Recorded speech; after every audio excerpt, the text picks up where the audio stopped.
ಯೋಗೇಶ್ ಅಣ್ಣವ್ರ ಕುರಿತು ಹೇಳಬೇಕಂದ್ರೆ, ಇವತ್ತು ನನ್ನ ಕಾರ್ಯಕ್ರಮದಲ್ಲಿ, ನಮ್ಮ ಆಶ್ರಮದಲ್ಲಿ, ನಮ್ಮ ಜ್ಞಾನಾಶ್ರಮದಲ್ಲಿ ನೋಡ್ತೀವಿ, ಒಬ್ಬ ತಂದೆಯನ್ನ ನೋಡ್ಕೊಳ್ಳೋಕಾಗದೆ, ತಾಯಿಯನ್ನ ನೋಡ್ಕೊಳ್ಳೋಕಾಗದೆ, ಒಬ್ಬರನ್ನ ಸಾಕ್ಲಿಕ್ಕೆ ಕಷ್ಟ ಇರುವಂತಹ ಈ ಸಮಯದಲ್ಲಿ ಇಷ್ಟೊಂದು ಮಕ್ಕಳಿಗೆ ಇಲ್ಲಿ ನೋಡ್ತಾ ಇರೋದು ಬಹುಶಃ ಒಂದು 200-150 ಜನ ಇರ್ಬೋದು. ಆದರೆ ಪ್ರತ್ಯಕ್ಷವಾಗಿ ಪರೋಕ್ಷವಾಗಿ ಸಾವಿರಾರು ಜನರಿಗೆ ಇವರು ಪ್ರತಿ ದಿನ ಅಥವಾ ಪ್ರತಿ ವರ್ಷ ಸಹಾಯ ಹಸ್ತ ಚಾಚಿದ್ದಾರೆ.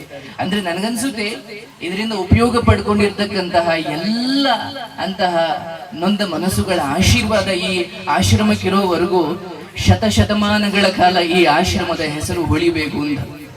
ನಮ್ಮಲ್ಲಿ ಕನ್ನಡದಲ್ಲಿ ಒಂದು ಹಾಡು ಇದೆ, ಒಳಿತು ಮಾಡು ಮನುಸ ನೀನಿರೋದು 3 ದಿವಸ. ಅದಕ್ಕೆ ಕಾರಣವಾಗುತ್ತೆ, ಅದು ಪಾಪವಾಗುತ್ತೆ. ಅವ್ರು ಹೇಳ್ತಾರೆ ನಮ್ದು ಯಾವುದೋ ಹಳೆಯ ಪಾಪ ಕಳ್ಕೊಳ್ತಾ ಇದೀವಿ ಅಂತ. ಅಂದ್ರೆ ಸತ್ಕಾರ್ಯ ಮಾಡುವವನ ಮನಸ್ಸಲ್ಲಿ ಇದು ನಾನು ಮಾಡ್ತಾ ಇದ್ದೀನಿ ಅನ್ನೋ ಭಾವನೆ ಬರಬಾರ್ದು. ಭಗವಂತ ನನ್ನಿಂದ ಮಾಡಿಸ್ತಾ ಇದ್ದಾನೆ ಅನ್ನೋ ಎಚ್ಚರ ಇದ್ರೆ ಅದು ಪುಣ್ಯ ಕಾರ್ಯವಾಗುತ್ತೆ.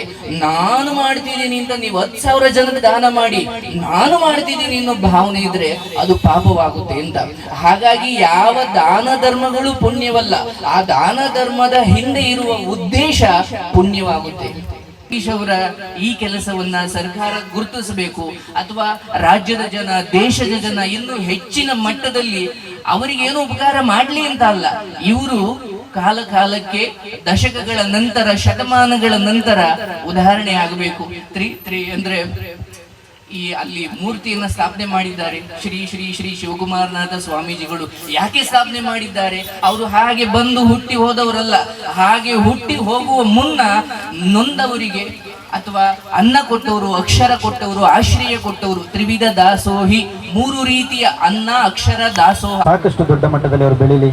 ಭಗವಂತ ಆಯುಷು, ಆರೋಗ್ಯ, ಸುಖ, ಶಾಂತಿ, ನೆಮ್ಮದಿ ಎಲ್ಲವನ್ನ ಕರುಣಿಸ್ಲಿ ಅಂತ ಮನಸ್ಫೂರ್ತಿಯಾಗಿ ಬೇಡ್ಕೊಳ್ತೀನಿ. ದಯವಿಟ್ಟು ಜೋರಾಗಿ ಒಂದ್ಸತಿ ಕ್ಲಾಸ್ ಮಾಡಿ. ನಾಳೆ ನಿಮ್ಮ ಮಕ್ಕಳು ಕೂಡ ಈ ಥರ ಒಂದು ಒಳ್ಳೆ ಸ್ಥಾನಕ್ಕೆ ಬರಬೇಕು, ಒಳ್ಳೆ ವ್ಯಕ್ತಿತ್ವದ ವ್ಯಕ್ತಿಗಳಾಗಬೇಕು ಅನ್ನೋದು ನನ್ನ ಉದ್ದೇಶ. ಎಲ್ರಿಗೂ ಒಳ್ಳೆಯದಾಗಲಿ. ಧನ್ಯವಾದ. ಹಾಗೆ